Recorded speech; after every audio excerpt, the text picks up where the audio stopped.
hey, you know what? I want to give you $20 million so that I can make $4 billion off of you. And that's what happens. What's up, good people? I hope you're doing extremely well. I got to talk to y'all about something. So, yeah, it's something that has been on my mind, and I know we have, kind of formal conversations about things, but today I want to have kind of an informal conversation about something that was bothering me from earlier, or not really bothering me, but something that I discovered, and I thought it'd be good to share that in this forum with you guys.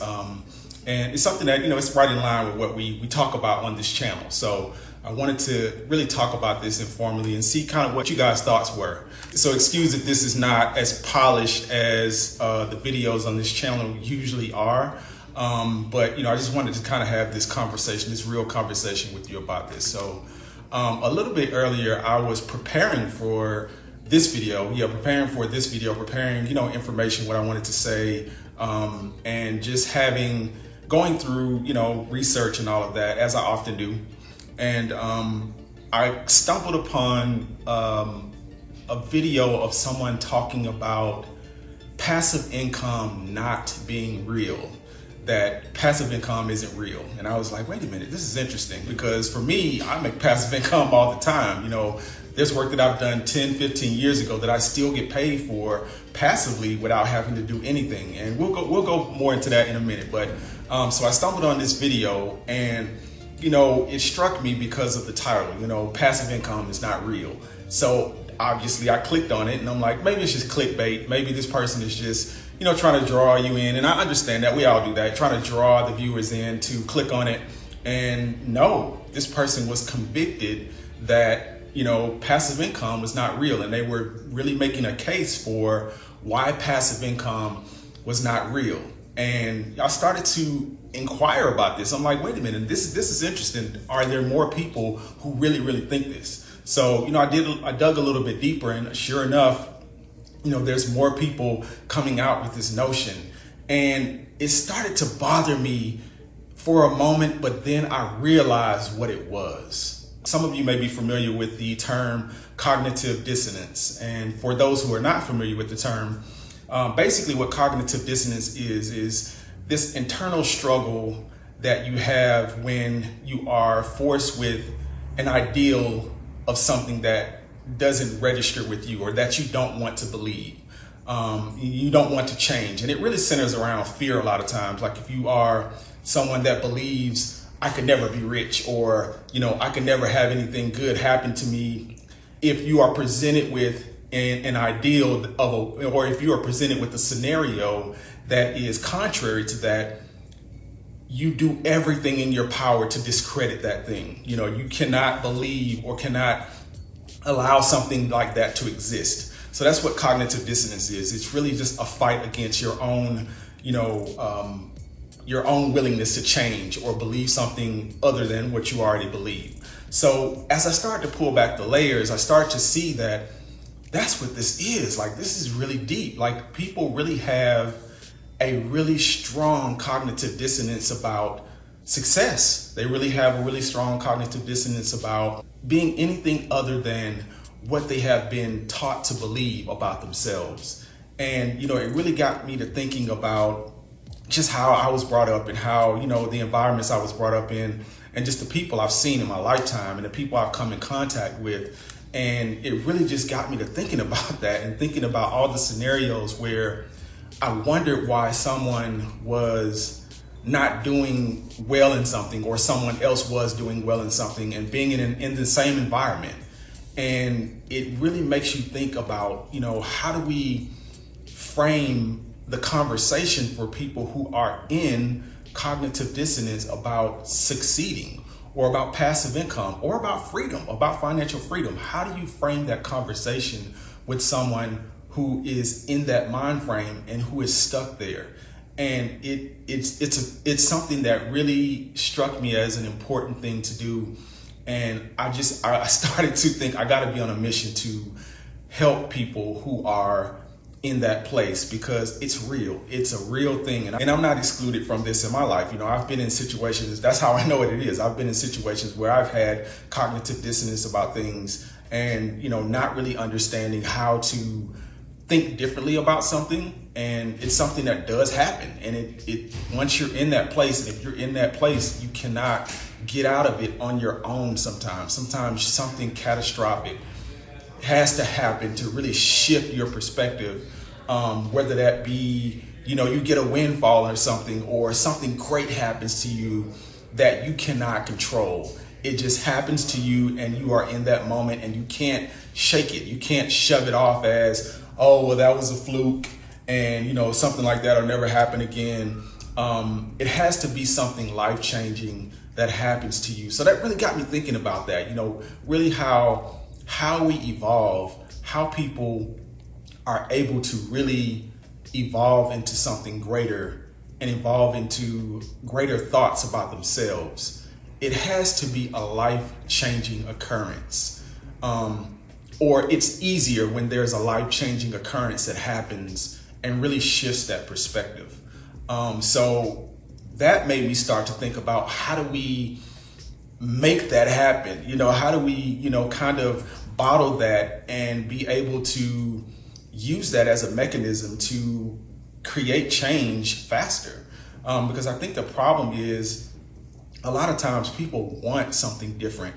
As you see in the world right now, people want something different. People want to be something better than what they are in a lot of instances, and people want to be free. People want to be free from what is actually happening to them and be able to make decisions about, their financial future, their health, and all of those things. And if you are caught up in just that cognitive dissonance about those things, it's really hard to get out of that. So how do we jumpstart that? By creating real change in people's lives. And I think that is, in my mind, where the shift is and where the thinking should be, as a solution-based thing. Like if you're really thinking about solutions, because a lot of us, a lot of people aren't. A lot of people are just making money off of the situation. A lot of people don't care, and I get that, and that's okay for them. But for me, thinking about a solution-based, ideal of how to really get there, I think that is where it starts. How do we shape that? How do we create that jump start, for people? Because cognitive dissonance is strong. It's very strong. It's a very powerful thing. And I don't know if you've ever experienced that. Let me know in the comments below if you've ever experienced cognitive dissonance that way, where you're in a situation where your mind just can't change. You just can't get out of what you're thinking about something, and you're doing everything in your power. And that's how you know when you're having cognitive dissonance. When you're going through a situation and you hear something and everything in you wants to fight that. Even if it's something that you see clearly as people are doing that are able to do it, and they're able to prosper at it, and they're able to change, and they're able to move in it. Everything is fighting it. Everything in you is fighting that notion of being able to do that for yourself. And you immediately want to tear it down and dismantle it and throw it away and get it out of your sight and get it out of other people's sight. It's not even just about you. You want to spread the word that that thing is not real. And that is cognitive dissonance. And I know, if you've experienced that, I do want to hear about that in the comments below. But I want us to be able to get past that point, because it's a powerful thing. And it's a powerful thing to get past that. I see that clearly now as I'm talking about it. And as I relive that moment, going through that process of seeing somebody else going through that, I see how powerful it is. And, when I think about how my change happened, it was, when I was in the working environment. So, short story, I come from a working background. I went to college. I did all of the things that most people do to get on a course of success. Because that's how I was taught. It was like, this is your opportunity. You have to get a good education, get a good job, and, work hard so you build up yourself and build up your success. And a lot of people are taught that, and it doesn't always work out that way for people because of a lot of different factors. But I think, learning that way, for me, I didn't really have a light bulb moment until along the way I still had my creative passions, and those are the things that I was really interested in. And I was eventually able to connect the dots and make those things more prosperous than working my 9-to-5 job. So that was my light bulb moment when I started making a lot more money at my passions than I was, working 9 to 5. So having that moment, it really allowed me to see things the way they really are and not just be caught up in, what we're taught success should be or what we're taught money really means. That was really my introduction into really understanding how value and money works, because money is one thing, but understanding value and time is a totally different thing. Most of us, we are still stuck in the notion of thinking, hours equals money. I have to work hard for so many hours. And yes, even if we have skills and things that allow us to work less because we are, we have acquired those skills over a period of time, we still have this notion of these are the many hours that I have to work to get this amount of money, and this is the value for that. But I think what shifts in you when you do start to realize that, it's really about your value and really about your time, is that no, it's perceived value. You can give yourself the perceived value of whatever you want to give yourself. And if you can convince people to buy into that perceived value, you can be paid whatever you want to be paid for that. And that is how wealth is built. That's what most people who are wealthy, most people who, make themselves rich or whatever you want to call it, that's what they're doing. They understand their perceived value and they're able to share that in whatever form, whether that be, entrepreneurship or whether that be creating something, whatever those things are that they're doing that because they understand that value, or someone else saw that value in them, that understanding, and made enough money off of them, and they were able to make enough money in the process, which happens a lot. A lot of times people are thrown into situations where they're talented or they have something to offer that has a large perceived value, and even if they don't know it, someone else does and can say, hey, you know what? I want to give you $20 million so that I can make $4 billion off of you.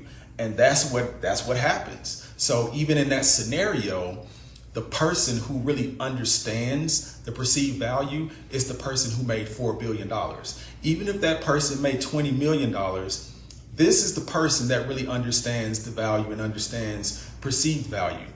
This person just may have that thing, that it factor, or whatever that skill set is that, may warrant that value. So really understand that. That's a powerful thing that you really have to understand if you're going to get to the next side or the next level of building wealth.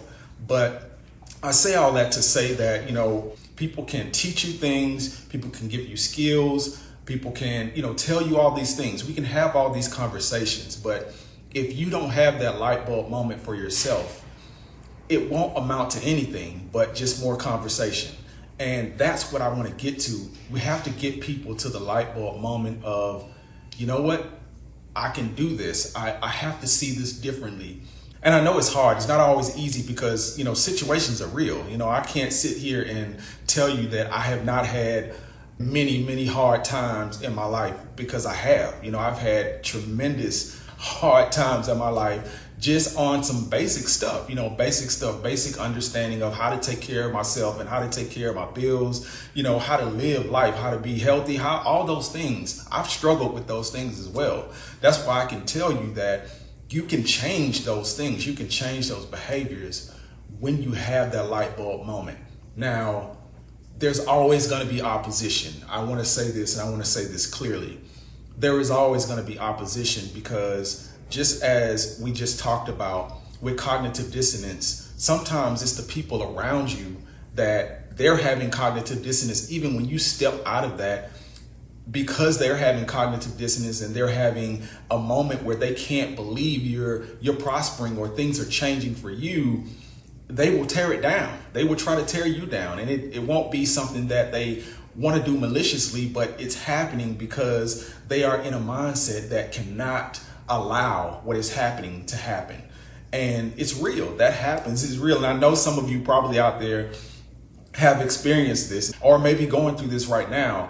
And I want you to know that you still have to stay connected to what you're doing and don't allow that to deter you, because those things are going to happen. They're going to come. And even when you feel like you have made it, even when you feel like you have reached a point of, you know what, I got this, you know what I'm saying? I'm doing well in whatever I've built. I'm working in whatever I'm doing. I'm working in whatever I'm doing. Even when you reach that point, you still have to understand that those attacks may not stop for a while. Those attacks are always there, because that is the nature of growth. And that is the nature of things when you are moving and when you are in flux of what you're doing. But you will reach a point where those things won't bother you. And the great thing is that once you reach that point where things don't bother you that way, they just fall off. A lot of that stuff just falls off when things are unable to pierce what you've created in your mind for yourself. So don't allow those things to get you down. I want you to be prosperous in whatever you're creating for yourself. And don't have cognitive dissonance if you can at all costs. Understand what it is. Understand when you are in a place where you're having cognitive dissonance about something. And understand when you are getting in your own way. And get out of your own way. Get out of your own way. Also, if this is your first time to the channel, please do give this video a like and subscribe if you haven't subscribed. And definitely check out some of the other videos we have on the channel. And as always, I hope this has been extremely helpful for someone. And until we talk again, I wish you health, wealth, and freedom.